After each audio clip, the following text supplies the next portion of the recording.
With that down, let's move on to main topic number 2.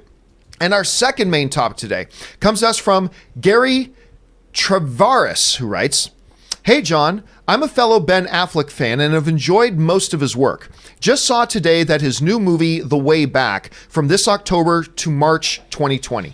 I can't help but wonder if maybe they moved it back to give more time for the public to feel less awkward about seeing Ben Affleck, who has struggled so publicly with addiction, in a movie playing somebody struggling with addiction. Or do you think there could be another reason? Thanks." All right, so for those of you not sure what Gary is talking about, Ben Affleck has a new movie coming out called, I think it's called The Way Back, where he plays a dude struggling with addiction. As he pointed out in the message, Ben is a guy who is very publicly struggled with addiction, and we've seen a lot thereof. And some people that I talked to felt a little weird about hearing about his upcoming movie. Here's a description of it. This comes from Variety. "Warner Brothers has moved back Ben Affleck's addiction drama, The Way Back, from October 18th to March 6th. The film, which has been known previously as The Has-Been and Torrance, is directed by Gavin O'Connor. And by the way, Gavin O'Connor directed him in The Accountant, which I freaking love.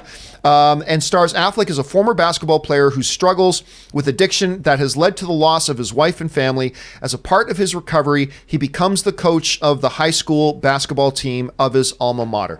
All right, so the question comes out is, do we think, moving it from October, so November, December, January, February, March, 5 months, moving it almost half a year.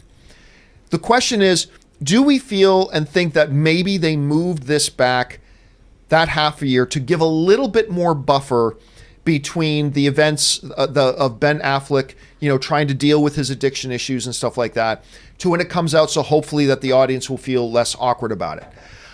I'll say this. I could see why that thought would come to mind. I do. I can see why that thought would come to mind. But to be honest with you, I think if that was part of the consideration, they probably just wouldn't have made this movie with him in the first place. I mean, that's how it strikes me at him, right? It just sort of feels like if that was something they were worried about, then you don't go with a Ben Affleck to make the movie in the first place. So clearly that's something they're already comfortable with. So I'm going to go out on a limb here, Rob, and I'm going to guess that this was just simply a scheduling move. Maybe just thought that date would be a more friendly date for something like this. I don't see there being much more to it, but I can understand why the question would come up. You're seeing this situation, Rob. What do you attribute it to? Well, it's funny. I actually read an article about this very thing yesterday. One, they're very bullish on the movie. They think the movie's really good. And October, there's no basketball season. So they're moving this to basketball season. That's a good observation. March, you've got the Final Four happening. You've got the NBA season is in full swing by then. And they really wanted to make that part of the conversation because they were even talking about this film as an awards contender. So at least, look, again, you always have to read articles about movies with a grain of salt, but I was reading this going, because there was no mention of addiction or anything, but that this film was not necessarily on the radar as much, and then they saw it, and apparently people are like, wow, this is really good. We want to give it a chance to be part of that conversation. Aaron, you're seeing this. I mean, at first, as an audience, remember, I'm a Ben Affleck fan. I've been one of his bigger supporters. Me too.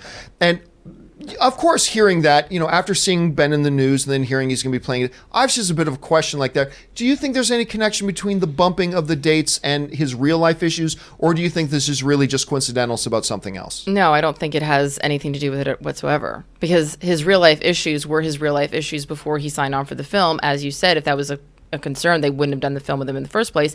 And keeping it to the original release date or pushing it 5 months is not going to change the fact that he has this history with addiction issues. Yeah. If anything, I think it makes it more relevant. Similarly to Michael Keaton doing Birdman, which obviously had some, in some people's minds had some connection to him playing the original Batman. I see this, from what I read, I think that Rob's observation about basketball season is spot on and very smart. But in addition to that, it was originally being released the same weekend as Maleficent and Zombieland 2, which the studio, I think, maybe was concerned about that. So pushing it doesn't have as much box office competition. So I think it's a smart move and a strategic move, but not having anything to do with his history.